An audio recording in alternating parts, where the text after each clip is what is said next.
আসসালামু আলাইকুম দর্শক, চলে আসলাম নতুন আইটি ভিডিও নিয়ে। দর্শক, আমার আজকের ভিডিওতে আপনারা মাল্টিপল বিষয় সম্পর্কে জানতে পারবেন। আমার আজকের ভিডিওতে কিন্তু তুহিন, ফাতেহা, তোশান, তাবিব, বাপ্পি, তিশা, নাজমা বেগম, তান, তাবিয়া প্রত্যেকটা মানুষ ভূমিকা পালন করবে। এর মানে হচ্ছে আমার আজকের ভিডিওতে আমি প্রত্যেকটা মানুষকে নিয়েই কথা বলবো। প্রত্যেকটা মানুষেরই একটা না একটা জিনিস আমি পেয়েছি। সো আমার আজকের ভিডিওটা কিন্তু খুবই দুর্দান্ত হবে, কারণ যেহেতু এতগুলো মানুষকে নিয়ে কথা বলবো, সো বোঝারও বিষয় আছে এবং আপনাদের জানারও বিষয় আছে। সো আমি আশা করবো যেন আপনারা পুরো ভিডিওটা দেখেন এবং ডিটেলস সম্পূর্ণটুকু আপনারা জানতে পারেন। তো আসলে যে আপনারা ভিডিওটা দেখবেন, কেন দেখবেন বা কী বা জানতে পারবেন। দর্শক, আমার আজকের ভিডিওতে দেখতে পারবেন তুহিন কি পরিমাণ বাপ্পির কথাতে রাগ হয়ে গোমরা মুখ করেছিল, রাগ হয়ে তাকিয়েছিল। বাপ্পির কথা শুনে তোষানো রাগ হয়ে জেদে চিৎকার দিচ্ছিল, এতটা রাগ হয়েছিল। শুধু তাই না দর্শক, বাপ্পি একটা জামাই মানুষ, হ্যাঁ হতে পারে ফাতেহার ভাই হয়ে সে বোনের বাড়িতে ঘুরতে গিয়েছে মালয়েশিয়াতে, কিন্তু এর মানে এই নয় যে বাপ্পি গিয়ে এখন ওই বাড়ির কাজের লোক হয়ে যাবে। এটা কিন্তু মানানসই নয়। দেখা গিয়েছে দর্শক, বাপ্পি মালয়েশিয়াতে যাওয়ার পর একে যেমন সে তার নিজের ওয়াইফ তিশাকে এবং তার মা নাজমা বেগমকে পার্মানেন্ট কাজের লোক বানিয়ে ফেলেছে, এখন দেখা গেছে বাপ্পি নিজেও কিন্তু কাজের লোক হয়ে গেছে। এটা আসলে কীভাবে আমি এটা ভিডিওতে এক্সপ্লেন করব, বাট এতটুকু বলে রাখি, আপনারা আজকে বাপ্পির কথার অনেকগুলো অসামঞ্জস্য আমার এই ভিডিওর মাধ্যমে দেখতে পারবেন, যেগুলো আমি প্রমাণ সহকারে আপনাদেরকে ডিটেলস তুলে ধরবো।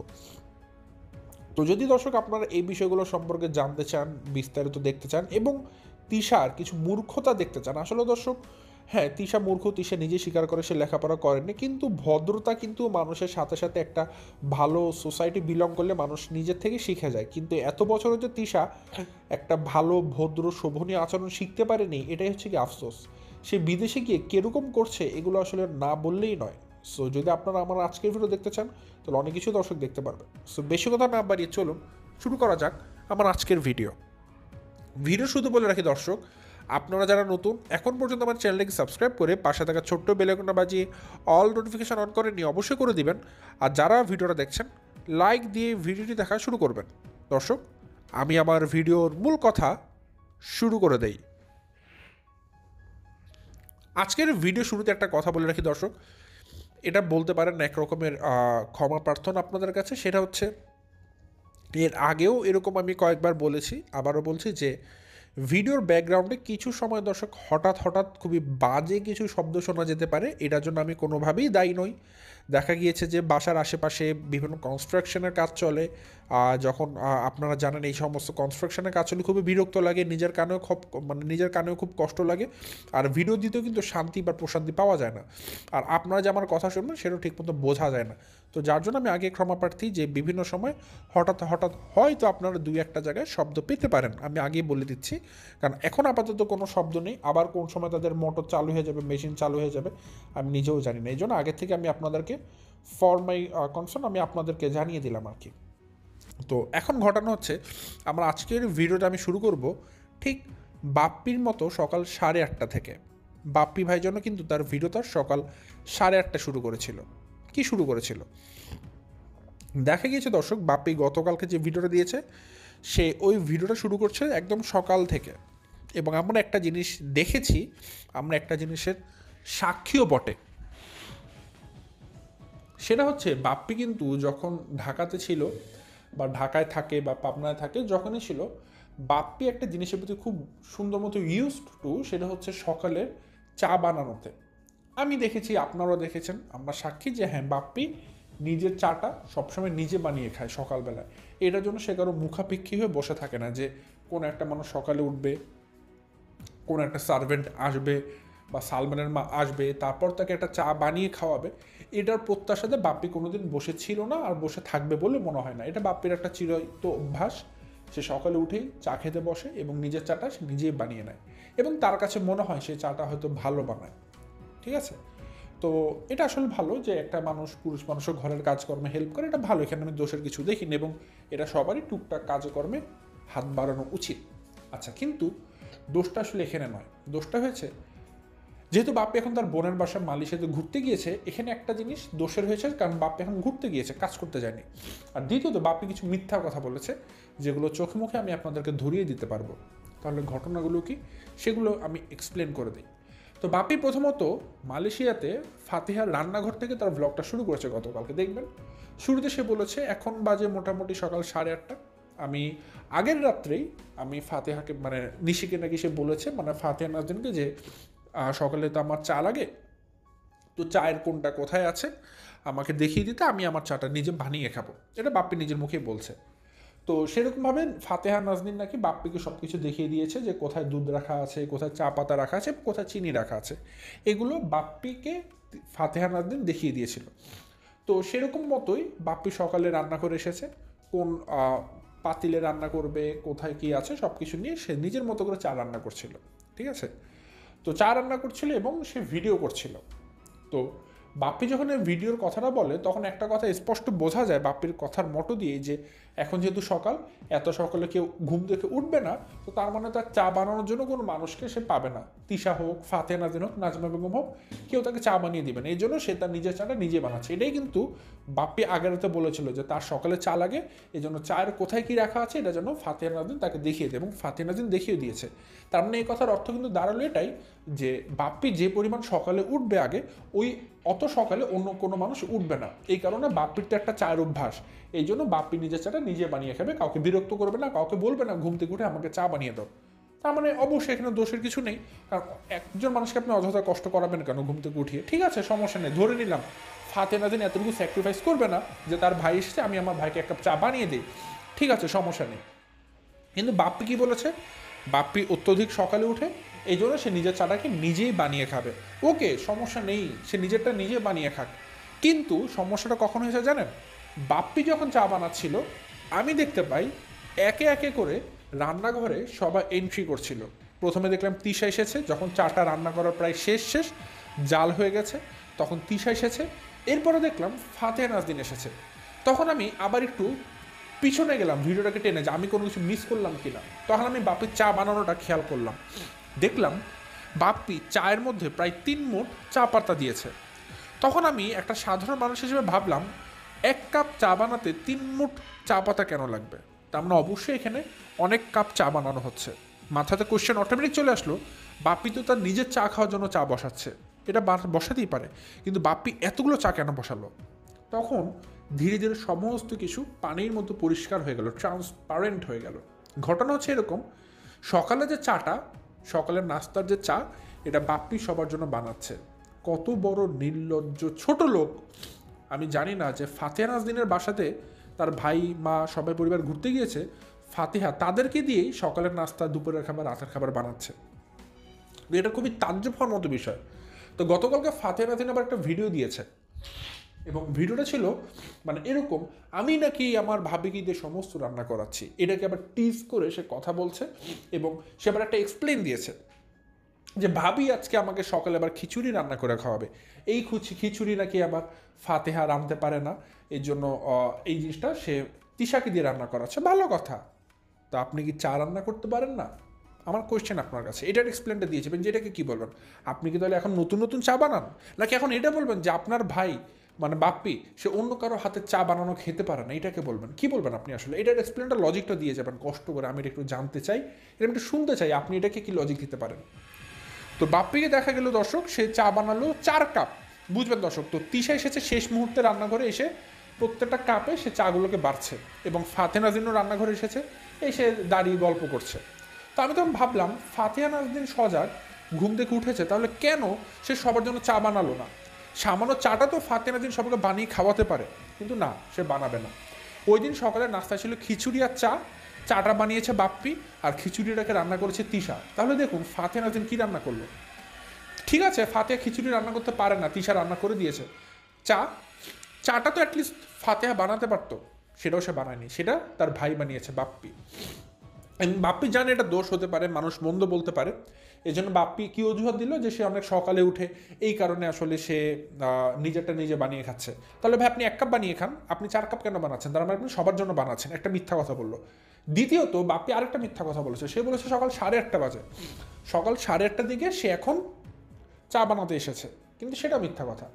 মানে এই কথা সে বলেছে কেন, সে আপনাদেরকে বোঝাচ্ছিল যে আমি অনেক সকালে উঠেছি, এর জন্য আমি এই চাটাকে বানাচ্ছি। কিন্তু সে যখন খিচুড়ি খেতে বসেছিল টেবিলে, তখন তার মোবাইলে আইফোনে দেখা গিয়েছিল তখন 12:02 বাজে। তার মানে বুঝবেন তখন কিন্তু অনেক সকাল না, মানে একদম মধ্য দুপুর। ওই সময় বাপ্পিরা ঘুম থেকে উঠে নাস্তা খাচ্ছে মাত্র। তার মানে তখন বাসায় সবাই জাগ্রত ছিল। কিন্তু ফাতেহা তার ভাইকে চা বানিয়ে খাবে না, খাওয়াবে না, এটা হচ্ছে মেন কথা। বাট বাপ্পি এই দোষটাকে আটকাচ্ছিল, লুকানোর চেষ্টা করছিল। নেক্সট দেখা যায় আরেকটা জিনিস, সেটা খুবই আশ্চর্যজনক। মানে বাপ্পি যখন তার মাকে চা দেয়, নাজমা বেগমকে, তখন সে আবার বলে চাটা এটা তিশা চা বানিয়েছে। মানে আমি আরও অবাক হই, কী রে ভাই, সকাল 8:30 উঠেন, আপনি চা বানালেন, আপনি চা পাতা দিলেন, আপনি দুধ দিলেন, আপনি সব কিছু দিলেন, এখন তিশা কিভাবে বানালো? আমি এটা কিছুই বুঝতে পারলাম না। কি বলছে বাপ্পি এটা? না, বাপ্পি বলছে এটা তিশা চা বানিয়েছে। আপনারা কষ্ট করে দর্শক বাপ্পির গতকালকের ভিডিওটা শুরু 5 থেকে 6 মিনিট দেখলে বুঝতে পারবেন। আপনাদের মাথা খারাপ হয়ে যাবে যে বাপ্পি এগুলো কী করছে, কী বলছে। স্পষ্টভাবে তাদের মিথ্যাচার চোখের সামনে ধরা পড়ে যাবে, আমার এক্সপ্লেন করার কিছু থাকবে না।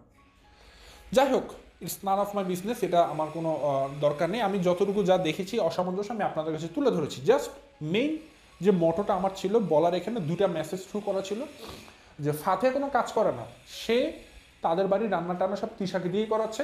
আর এখন বাপ্পি পর্যন্ত হাত দিয়েছে, একটা পুরুষ মানুষ হয়, সে পর্যন্ত রান্নাঘরে গিয়ে সবার জন্য চা বানাচ্ছে। অথচ ফাতেহা কালকে এমনভাবে একটা ভাব নিয়ে ভিডিও দিল, আমি নাকি আমার ভাবে কিন্তু সব রান্না করাচ্ছি। আসলে তো করাচ্ছেন। ঠিক আছে, খিচুড়ি রান্না করতে পারেন না, মেনে নিলাম, আপনার ভাবি করে দিয়েছে। চাটা কি আপনি রান্না করতে পারেন না? সামান্য একটা চা, সেটা তো আমিও রান্না করতে পারি। এই চাটা আপনি আপনার ভাইকে দিয়ে রান্না করেছেন, ওই তুহিন তো সে রান্না করলো না। কারণ তুহিনের একটা ব্যক্তিত্ব আছে।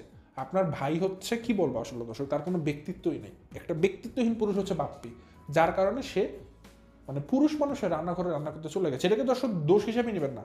বাপ্পি যদি সে তার বাসাতে রান্না করতো চাটা, কোনো সমস্যা নেই। বাপ্পি যদি আজকে সকালে উঠে নিজের জন্য 1 কাপ চা বানাতো, তাও কোনো সমস্যা নেই। কিন্তু বাপ্পি যেহেতু সবার জন্য চা বানাচ্ছে, আবার মিথ্যা কথা বলছে, এইটা হচ্ছে কি সমস্যা। লজিকটা চিন্তা করবেন দর্শক, আমি কোনটাকে দোষ বলছি।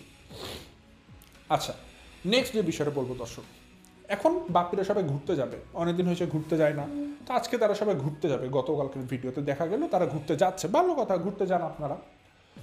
তো তারা যেটা করেছেন, সবাই গাড়িতে করে, মানে আপনারা জানেন তুহিনের একটা গাড়ি আছে 4 সিটের, আমি যতটুকু জানি, তো ওইখানে করে ওই গাড়িতে করে সবাই ঘুরতে যাবেন। তারা তো মানুষ অনেকজন দর্শক, তো আপনারা বুঝতে পারছেন যে তারা বড় মানুষের মধ্যে আছে হচ্ছে কি টোটাল 5 জন মানুষ বড়, আর বাকিরা বাচ্চা কাচ্চা। তো বাচ্চাদেরকে তো কোলেই নেওয়া যায়, কিন্তু বড়র তো কোলে নেওয়া যাবে না।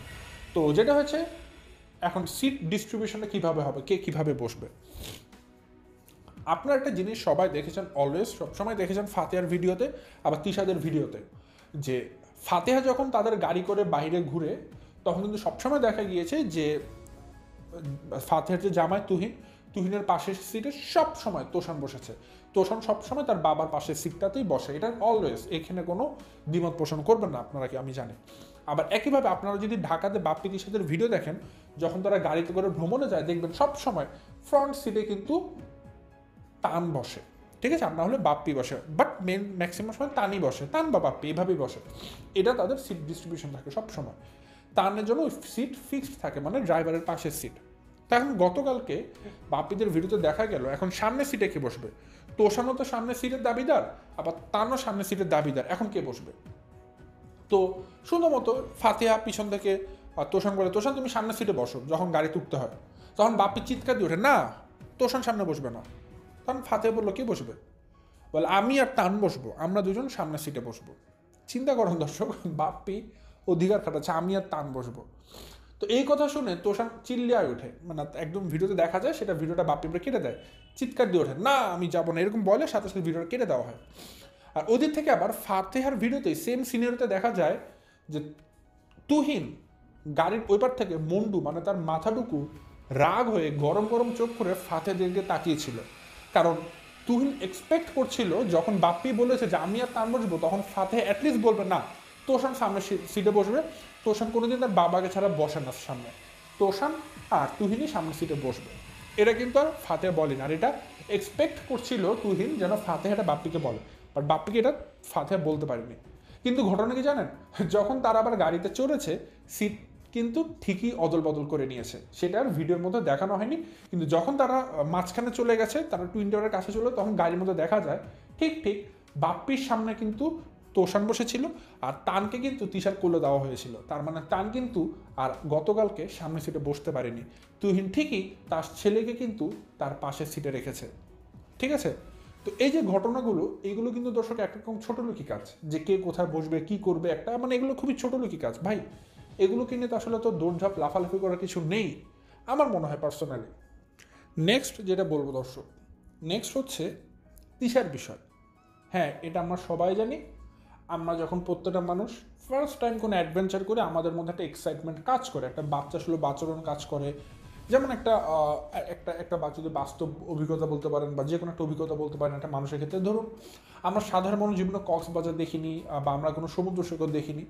তো আমরা প্রত্যেকটা মানুষ, আমি মনে করি 80 to 90% মানুষ হবে যখন আমরা ফার্স্ট টাইম, সেটা আমরা বাচ্চা হোক, বুড়া হোক, যৌবন হোক, যেমনই হোক না কেন বয়স, একটা সমুদ্রের কাছে যখন আমরা গিয়ে দাঁড়াবো ফার্স্ট টাইম, একদম ভেরি ফার্স্ট টাইম, মানে আপনি একদম সর্বপ্রথম যখন একটা সমুদ্র সৈকতের কাছে যাবেন, সেটা হতে পারে কক্সবাজার বা যে কোনো সি বিচ। তো সেখানে যাওয়ার পর যখন আপনি সমুদ্রকে দেখবেন, ঢেউ মানে ঢেউগুলো তালে তালে আসছে, সবাই লাফাচ্ছে, সবাই স্রোতের সাথে ভাসছে, মানে আনন্দ করছে, আপনি তো নিজেকে আটকে রাখতে পারবেন না। আপনার বয়স আর বাদ মানবে না যে আচ্ছা আমার তো বয়স এরকম, আমার একটু ভারভার্তি হওয়া উচিত, আমার ডিস্টেন্স মেনটেন করা উচিত।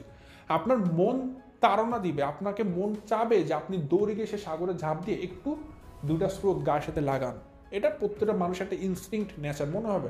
হ্যাঁ, হতে পারে এখন আপনার বয়স আপনাকে সঙ্গ দিচ্ছে না, আপনার শরীর আপনাকে সঙ্গ দিচ্ছে না, আপনাকে আপনার বিবেক সঙ্গ দিচ্ছে না, কিন্তু আপনার মন কিন্তু ঠিকই চাইবে সেই সমুদ্রের পানির সাথে নিজের শরীরটাকে একটু ভিজিয়ে রাখি। এটা প্রত্যেকটা মানুষেরই চাইবে, ঠিক আছে। এটা আসলে অস্বীকার করার মতো কিছু নেই। যদি অস্বীকার করেন তাহলে বলতে হবে ভাই আপনার মধ্যে কোনো আবেগ অনুভূতি যে শব্দটা, সেটা আপনার অভিধানে নেই, ঠিক আছে। মানুষ মাত্রই আবেগ থাকবে, এটাই স্বাভাবিক। তো এই কথাটা বললাম কেন, প্রত্যেকটা মানুষের একটা প্রথম অভিজ্ঞতা যখন হয়, একটা অ্যাডভেঞ্চার হয়, প্রত্যেকটা মানুষ তখন একটা বাদ ভাঙ্গা উল্লাস করে, একটা বুনো উল্লাস করে, এটাই স্বাভাবিক, বাচ্চা সুলভ আচরণ করে। তো এই বাচ্চা সুলভ আচরণের মধ্যে আবার এমন করা উচিত না যেটা আসলে মূর্খতার পরিচয় হয়ে যায়। হ্যাঁ, উল্লাস করা উচিত, সেখানে মূর্খের পরিচয় দিয়ে না। এখন একটা সমুদ্র দেখে আপনি লাফাবেন, এখানে মূর্খতার কিছু নেই, এটা আপনার উল্লাস প্রকাশ পায়, ঠিক আছে, মূর্খতার প্রকাশ পায় না। কিন্তু তিশাকে দেখা গিয়েছে দর্শক, গতকালকে দেখলাম যে তাদের ভিডিওতে তারা মার্কেটে গিয়েছে, ঠিক আছে। তো সেখানে যে গুচি, যে আপনাদের যে বিভিন্ন যে প্রোডাক্ট পাওয়া যায় গুচি ব্র্যান্ডের, ভালো কথা। তো তিশা সেখানে ওইখানে গিয়ে সে মনে হয় একদম বাদ ভাঙ্গা বুনো উল্লাস করছে, মানে পাগল হয়ে গেছে যে কী যেন সে হাতে পেয়েছে ভাই।